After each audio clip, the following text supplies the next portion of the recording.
मोअज़्ज़ज़ ख़वातीन व हज़रात, हर्बल व यूट्यूब चैनल की तरफ से डॉक्टर मुनीर अहमद बिडानी का सलाम। अल्लाह आपको खुश रखे। जैसा कि आपको इल्म है कि मैं लोगों की फरमाइश पे, फ़ौरन लोगों की फरमाइश पे, बहर के दोस्तों की फरमाइश पे, भाइयों की फरमाइश पे आज का लेक्चर दे रहा हूँ। ऐसी दवाएँ जो पूरी दुनिया में मिल जाती हैं, वो डॉक्टर विल्मर शोबे की दवाएँ हैं जो पूरी दुनिया में मिल जाती हैं, 99 ममालिक में मिल जाती हैं। वो डॉक्टर विल्मर शोबे की दवाएँ हैं। आप मुझे अभी भी एक साहब का टेलीफोन आया कि मुझे दमा है, मैं सिगरेट नहीं पीता, मैं कोई ऐसे काम नहीं करता। तो मैंने दमा के बारे में उन्हें बताया। दमा सांस रुक रुक के आता है। पहले दमा का दौरा कई महीने के बाद आता है। जब दमा शुरू हो जाता है तो फिर आहिस्ता आहिस्ता ये दमे का दौरा बढ़ना शुरू हो जाता है। अब वो अभी जो जिनका मास्टर साहब का फ़ोन आया था, वो कहता है मैं जो सिगरेट नहीं पीता फिर मुझे दमा क्यों हो जाता है। दमा की सिगरेट से लाजमी नहीं होता, सिगरेट भी एक काज है। अब मैं दमा की वजूहात बताता हूँ। दमा सांस रोक रोक के क्यों आता है। लंग्स के अंदर, फेफड़े के अंदर जो बारीक नालियाँ हैं, जब उनके अंदर बलगम आ जाती है, उन्हें बलगमी दमा कहते हैं, जिनमें सांस रुकल हो जाता है। बाज़ औक़ात जो लंग्स की छोटी छोटी नालियाँ हैं, जब सुकड़ जाती हैं, वो आम दमा होता है। जब बलगम उनमें भर जाए तो उन्हें बलगमी दमा कहते हैं। अब मैं वजूहात कहता हूँ। सबसे बड़ी वजूहात है कब्ज़। कब्ज़, हालांकि ये लंग से कोई ताल्लुक़ ले गए, लेकिन कब्ज़ जिनको है, कब्ज़ को उम्मुल अमराज़ कहते हैं, मदर ऑफ ऑल डिजीज़ कहते हैं। तो कब्ज़ जो होता है, मदर ऑफ ऑल डिजीज़, उनके सारे अज़ाए रईसा, दिल भी, दिमाग भी, गुर्दे भी, फेफड़े भी, टेस्टिकल भी, हर चीज़ उनसे इफ़ेक्ट हो जाती है दमे से। दमा दम के साथ होता है। जब भी आदमी ज़िंदा होता है उसको दमा उसकी जान नहीं छोड़ता। लेकिन घबराने वाली कोई बात नहीं है। आजकल ऐसी मेडिसिन आ गई है और परहेज़ से आप दमा वाली बीमारियों से छुटकारा हासिल कर सकते हैं। इसके बाद है सर्दी लगना। सर्दी से बचें। सर्दियों के मौसम में सर्दी जो है ये आपके बलगम को फ्रीज कर देगी। बलगम जब उस नालियों में जम जाएगा तो फिर आपको सांस लेने में तकलीफ होगी। आप सर्दियों में इस्तेमाल ये किया करें कि गर्म पानी के 10 गिलास पिए।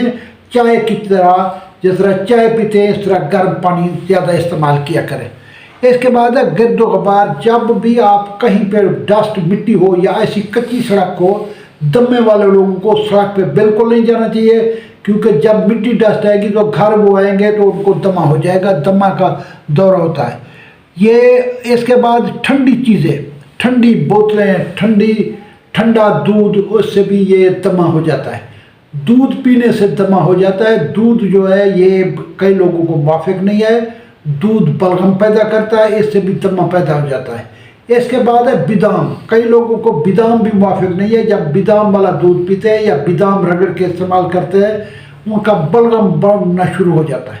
कई लोगों को मुख्तलिफ तेलों से भी, वो तेल इस्तेमाल करने से भी बलगम ज़्यादा बनता है, तो उनको ये परेशानी ज़्यादा हो जाती है। इसके बाद खांसी अगर किसी आदमी को है तो पहले खांसी का इलाज करें। अगर खांसी खुश्क है या तर है, तर खांसी ज़्यादातर नुकसानदेह है। ये ज़्यादा बलगम बनाती है, ये फेफड़ों को बंद करती है, ब्लॉकेज करती है, ये सांस में तकलीफ़ ज़्यादा इसकी वजह से हो जाती है। इसके बाद कई लोगों को शौक़ होता है आइसक्रीम या कुल्फ़ी खाने का। मेरी उनसे रिक्वेस्ट है कि जिन लोगों को दमा है, दमे वाले लोग ठंडी चीज़ के बिल्कुल नज़दीक न जाएं। इससे आप बच सकेंगे, वरना आपको दमा जो है आपकी जान नहीं छोड़ेगा। और ये जिनको 50 साल से ऊपर वालों को दमा है, उनको ठंडी चीज़ों की माज़रत करनी चाहिए। अगर किसी महफिल में कोई दूध लेके आया है, उनके लिए उनको दूध की लस्सी ले आए, उनसे माज़रत करें। कोई ठंडी बोतलें ले आए, उनसे माज़रत करें। इस तरीके से आप दमा से परहेज़ करेंगे तो बच जाएंगे। अब मैं ग़िज़ाई इजलास के आता हूँ। इसका इलाज ग़िज़ाई सबसे पहले ये है विटामिन डी और कैल्शियम। विटामिन डी और कैल्शियम जो है ये दमे का इलाज है। विटामिन डी और कैल्शियम जो है ये 50 ग्राम सफ़ेद तिल ले ले, उनको थोड़ा सा तवे पे भून के वो खा लिया करें तिल। ये आपका विटामिन डी का और ये कैल्शियम का इलाज है। ये आपको सिर्फ और सिर्फ तिल आपकी कैल्शियम पूरी करेगा। तिल हर पिंसारी से मिल जाता है। इसके बाद है ई, विटामिन ई जो है ये बहुत सारी सब्जियों में पाया जाता है, छटाले में पाया जाता है। होम्योपैथी में एक दवा अल्फा मिलती है, उसके इस्तेमाल करने से भी आपको विटामिन ई की कमी आपके से पूरी हो जाती है। खजूर के 2 दाने रात को खाने से दमा की बीमारी कम हो जाती है। खजूर गर्मी पैदा कर देती है। खजूर जो है खाने से आपका दमा कम हो जाएगा। अंगूर खाने से भी आपका दमा कम हो जाएगा। इसके बाद अगर किसी को पुराना गुड़ मिल जाए, थोड़ा सा गुड़ की चाय पीने से भी दमा कम हो जाता है। लहसुन का थोड़ा सा रस मिला के आधा चमचा अगर रोज़ इस्तेमाल करें तो आपके बलगमी दमे के दौरे कम हो जाएंगे।